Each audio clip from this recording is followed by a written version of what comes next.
팬인가 제자인가 열정적 추구 챕터 9 불같은 사랑으로 예수를 따르라 두 번째 시간입니다. 팬은 희생 없이 즐기기만 원한다. 전부를 걸었다가는 낭패를 당할 수 있으니 적당히 하다가 여차하면 몸을 빼자는 게 팬들의 생각이다. 팬은 상처를 받을 위험 없이 즐기기만 하길 원한다. 팬은 희생 없이 챙길 것만 챙겨 먹으려고 한다. 팬은 따라가지 않고 주춤거린다. 그렇다고 예수님과의 관계를 원하지 않는 건 아니다. 단지 모험까지 할 생각은 없을 뿐이다. 연애의 비유로 돌아가 보자. 남녀가 꽤 오랫동안 연애를 했다. 사이가 깊어지자 여자는 결혼을 생각한다. 남자도 여자를 사랑해서 그녀를 잃고 싶지 않다. 하지만 결혼까지는 생각이 없다. 결혼이란 굴레에 갇히면 포기해야 할 것이 너무 많다.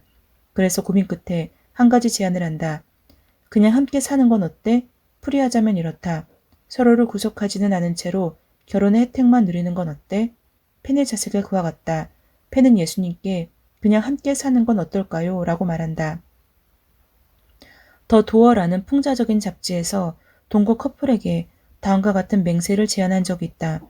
나 조는 당신 메리를 동거자로 삼아 섹스를 하고 생활비를 나누기로 맹세한다. 상황이 좋을 때는 곁에 있겠지만 상황이 나빠지면 어떻게 될지 나도 모른다. 당신이 감기에 걸리면 약국으로 달려가 약을 사오겠다. 하지만 당신이 쓸모없을 만큼 아프게 되면 나는 당신을 떠날 수밖에 없다. 특별히 문제가 생기지 않는 한 다른 많은 것을 포기하면서 당신에게 꽤 잘해주겠다. 혹시 우리 관계가 깨지더라도 당신이 내게 특별하지 않았던 건 아니다. 이 조건이 충족되는 한 당신과 함께 살기로 맹세한다. 팬은 예수님께 이런 싸구려 맹세를 남발한다. 상황이 좋고 당신이 계약 조건을 잘 지키는 한 당신을 쫓겠습니다. 제게 너무 많은 것을 요구하시지 않는 한 당신을 따르겠습니다. 팬은 혹시 자신에게 피해가 올까 두려워 예수님을 전심으로 따르지 못한다. 자신의 돈과 시간, 에너지를 전부 쏟을 생각까지는 없다. 값진 진주의 비유에서 일꾼이 보화를 발견한 뒤에 어떤 마음으로 자신의 전부를 팔았는지 아는가? 기뻐하며 돌아가서 자기의 소유를 다 팔아 그 밭을 사느니라. 보화를 위해 자신의 전부를 파는 내내 그는 기뻐 어쩔 줄을 몰라 했다. 왜일까? 보화가 자신의 전 재산보다도 더 값어치가 있었기 때문이다. 오늘 당신보다 더 좋은 것을 보지 못했습니다. 예수님의 나를 따르라는 명령이 아니라 초대라는 말, 그 사실을 잊지 말아야 한다. 예수님은 나를 따라 오려거든 이라고 말씀하신다. 그렇다면 예수님을 따를지는 바로 선택의 문제다. 사랑에 관한 기본 중 하나는 강요할 수 없다는 것이다. 한번 강요해보라. 그런 식으로는 절대 사랑을 얻을 수 없다. 팬이 예수님을 따르지 못하는 이유 중 하나는 스스로 선택을 내릴 기회가 없기 때문이다. 어릴 적부터 부모의 강요로 억지로 교회에 나갔기 때문이다. 이런 팬은 강요로 떠밀려서 갔을 뿐 진정으로 쫓은 적이 없다. 당신은 어떤가? 당신도 기억도 나지 않는 갓난아기 때 부모의 품 안에서 이와 세례를 받았을 뿐 개인적으로 예수님을 따라 본 적이 없는가? 기독교 집안에서 태어나 멋모르고 교회 다녔을 뿐 원해서 다닌 적은 없었는가? 엄마 아빠가 시켜서 억지로 성경을 읽었는가? 심지어 어른이 되어서도 압박이 여전한가? 교회 나가야 부모가 좋아하니까 어쩔 수 없이 나가는가? 줄곧 교회를 다녔다는 이유만으로 스스로를 그리스도인으로 여기는가? 가족과 친척들의 이목이 무서워서 교회 다녔는가? 그렇다면 당신은 예수님과의 관계를 추구한 것이 아니라 사람들과의 관계를 유지하기 위해 그분과의 관계를 억지로 참아낸 것이다. 예수님을 따를지는 우리의 선택에 달렸다. 그리고 예수님은 그분이 원하시는 바를 우리가 제대로 알고 따라오기를 원한다. 예수님은 우리의 전부를 원하신다. 우리의 하나뿐인 애인이 되고자 하신다. 교회 가면 하나님이 우리의 시간이나 돈이나 예배를 원하신다는 말을 종종 듣는다. 교회에서 왜 그런 말을 하는지 아는가? 하나님께 우리의 시간이 필요해서가 아니다. 영원 전부터 계셨던 분께 우리의 찰나와도 같은 시간이 필요할 리가 있겠는가? 하나님께 우리의 돈이 필요해서도 아니다. 온 세상의 가축이 모두 그분의 것이다. 하나님은 우리 돈이 필요하면 얼마든지 가져가실 수 있는 분이다. 하나님께 우리의 예배가 필요한 것도 아니다. 성경은 우리가 예배하지 않아도 바위와 나무들이 찬양할 것이라고 말한다. 교회에서 그런 말을 하는 것은 하나님이 그런 것을 필요로 하시기 때문이 아니라 그분이 우리 자신을 원하시기 때문이다. 하나님의 관심 대상은 우리의 사랑이다. 우리가 열심히 그분을 쫓을 때 그분이 기뻐하신다. 그분께 우리의 시간과 돈과 예배를 드리는 것은 그분을 진심으로 쫓을 때 나타나는 외적인 증거일 뿐이다. 세상에 그 무엇보다도 예수님을 사랑하는 마음을 품고 있으면 그에 맞는 외적인 증거가 나타날 수밖에 없다. 오래전 외국에서 사역하다가 미국 중서부에 있는 출가한 딸과 여생을 보내기 위해 귀국한 나이 지긋한 선교사의 간증을 들은 적이 있다. 선교사는 캘리포니아 해안에 도착하자마자 버스를 타고 딸의 집으로 가기 시작했다. 첫날 밤 버스는 라스베거스에 정차했다.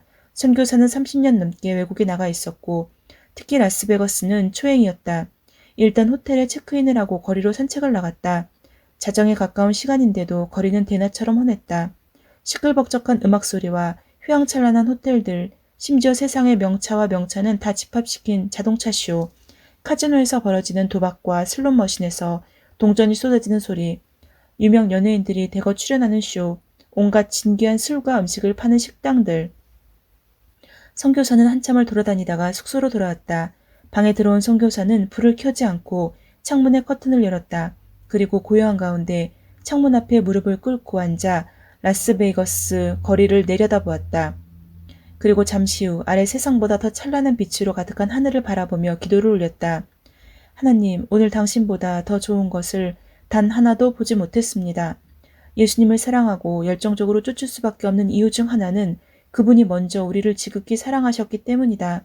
사랑을 듬뿍 받았으니 감격하여 사랑할 수밖에 없다. 요한일서 4장 19절은 그리 말하고 있다. 우리가 사랑함은 그가 먼저 우리를 사랑하셨음이라. 미친 듯한 사랑 이야기 중에서도 최고는 하나님이 육신을 입고 이 땅에 오셔서 우리를 대신하여 돌아가셨다는 이야기다. 하나님이 먼저 우리를 쫓으셨다. 이 터무니없는 사랑을 알면 우리의 마음이 녹아내릴 수밖에 없다. 하나님이 먼저 사랑해 주셨기 때문에 우리는 그분을 사랑한다. 다시 예수님에 대한 사랑을 고백하라. 여태껏 팬으로 살았지만 이제 제자가 되고 싶다. 그런데 영 마음이 동하지 않는다.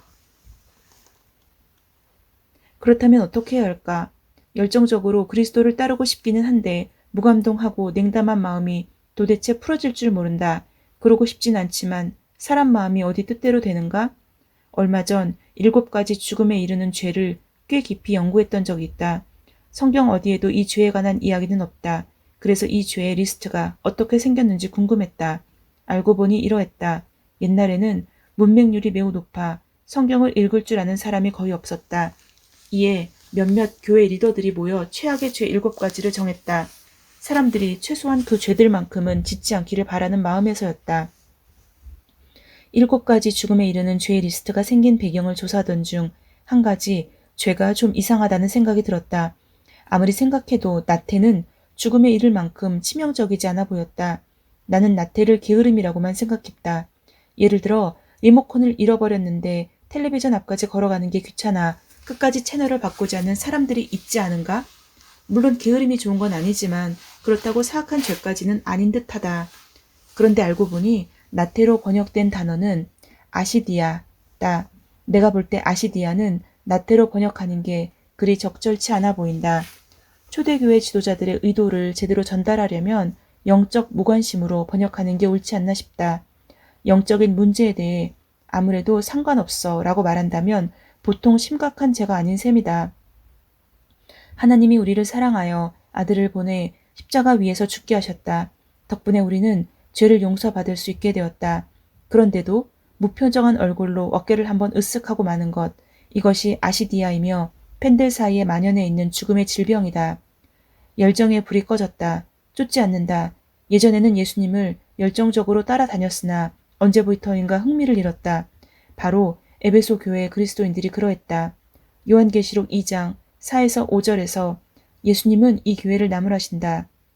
너를 책망할 것이 있나니 너의 처음 사랑을 버렸느니라.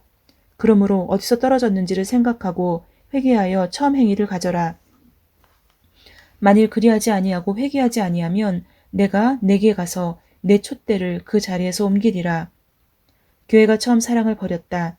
다른 역본에서는 교회가 첫사랑을 잃었다 혹은 떠났다라고 말한다. 이는 하나님을 향한 열정이 식었다는 뜻이다. 예레미야 2장 2절에서 하나님은 그분의 백성에게 내 청년 때의 인애와 내 신혼 때의 사랑을 기억하라고 촉구하신다. 하나님과의 신혼기간은 끝이 없어야 한다. 그렇다면 아시디아의 상태에 빠진 사람은 어떻게 해야 하는가? 예수님을 열정적으로 따르고는 싶지만 그 열정이 도무지 생기지 않는다면 어찌해야 하는가? 예수님이 에베소 교회에 내리신 처방대로 하면 된다. 회개하여 처음 행위를 가지라. 결혼한 지 꽤 시간이 흐르면 감정이 조금씩 식는 것은 자연스러운 현상이다. 지조는 더 강해질지 몰라도 열정은 식는다. 그렇게 식은 열정의 불씨를 되살리기 위한 최선의 방안은 예전에 했던 행동을 다시 하는 것이다. 예전처럼 꽃다발을 사들고 집에 들어가라. 예전처럼 사랑의 편지를 써보라. 예전처럼 예쁘게 화장을 하고 남편을 맞으라. 예전처럼 근사한 곳으로 데이트를 나가라. 예전처럼 분에 넘치는 희생적인 사랑으로 서로를 쫓는다면 식었던 사랑이 다시 뜨거워지리라. 그리스도와의 관계에서도 그렇게 해야 한다. 아시디아의 죄를 고백하고 회개한 뒤 예전의 행동으로 돌아가라. 예전처럼 침대 앞에 무릎을 꿇고 하루의 삶을 하나님께 아뢰라. 예전처럼 차 안에서 가스펠송을 틀고 따라 부르라. 1년 넘게 처박아 두었던 성경책을 꺼내 읽고 하나님의 말씀을 묵상하라. 처음에는 하기 싫어도 자꾸만 하다 보면 희미했던 불씨가 되살아날 것이다. 이왕이면 주일에는 아침 일찍 일어나 그리스도를 열정적으로 쫓는 제자들의 모임에 동참해보라. 필시 그들의 열정이 당신에게로 옮아올 것이다. 하나님께 다시 사랑을 고백하고 나서 정열적으로 그분을 쫓으라. 다윗은 시편 63편 8절에서 이런 표현을 썼다. 나의 영혼이 주를 가까이 따르니. 예수님이 제자에게서 원하시는 열정적인 모습을 묘사하기 위해 연애 관계의 비유를 사용하신 것은 누가복음 9장에서만이 아니다. 연애 관계의 비유는 구약과 신약에서 공공연하게 자주 등장한다. 왜 하나님은 부부 사이의 사랑을 비유로 사용하셨을까? 남편과 아내의 사랑이 우리가 이해할 수 있는 가장 깊은 사랑이기 때문이 아닐까 싶다. 하지만 사실 하나님이 우리에게서 원하시는 관계는 그보다 훨씬 더 깊고 풍성한 관계다. 예전에 고향으로 내려갔을 때 할머니와 함께 할아버지가 잠드신 묘지를 찾아간 적이 있다. 할아버지의 묘비 바로 옆에는 할머니를 위한 자리가 마련되어 있었다. 이미 묘비에 할머니의 이름과 생일이 새겨져 있었다. 거기에 할머니의 기일만 더하면 되었다. 할머니는 돌아갈 준비가 되었다고 말씀하셨다. 할아버지 할머니는 60년 가까이 인생길을 함께 걸으셨다. 그래서 할머니는 할아버지를 몹시 그리워한다. 묘비 앞에서 할머니는 사무치게 외롭다고 하셨다. 지금도 밤에 자다가 할아버지의 자리 쪽으로 손을 뻗고 습관적으로 다른 방을 향해 할아버지를 부르곤 하신다. 잠시 조용히 서 있다가 할머니가 입을 여셨다. 이젠 준비가 됐어. 본향에 가서. 다음 말이 무엇일지는 뻔했다. 할머니는 평생 할아버지만 사랑하며 사셨다. 본향에 가서 내 할아버지를 만날 준비가 됐어. 아니다. 할머니는 대신 이렇게 말씀하셨다. 본향에 가서 주님을 뵐 준비가 됐어. 이것이 제자의 마음이다. 아멘. 오늘 말씀을 나누면서 희생은 없이 즐기기만 원하는 펜 같은 저의 신앙생활을 또한 회개합니다. 또한 오늘 당신보다 더 좋은 것을 보지 못했습니다. 라는 말로써 하루를 마칠 수 있을 또한 제 삶을 소망합니다. 세상 어디에서도 주님이 주시는 평안을 누리지 못했고 그 주님을 만났는데 또한 그 사랑이 식을 때가 있고 이 열정적인 그러한 사랑을 그리워하게 됩니다. 그러나 그러한 사랑은 거저오는 것이 아니고 내가 그것을 다시 쫓을 때 주님께서 다시 그러한 성령의 불같은 사랑을 또한 주신다는 것, 그것에 대해서 요즘 또 많이 느끼게 됩니다. 우리가 주님께 지속적으로 고백하고 기도하고 주님을 쫓을 때 주님께서는 그 이상의 풍성한 그러한 관계를 주님께서는 맺게 하여 주신다는 것. 그래서 우리가 이 세상을 마칠 때 그리고 마치기 전에 이제 주님을 기쁘게 가서 만나겠어 라는 그러한 말이 또 입술로 나올 수 있도록 또한 기도할 수 있는 그러한 성도가 되도록 매일매일 기도하고 주님을 쫓도록 노력해야겠습니다. 샬롬.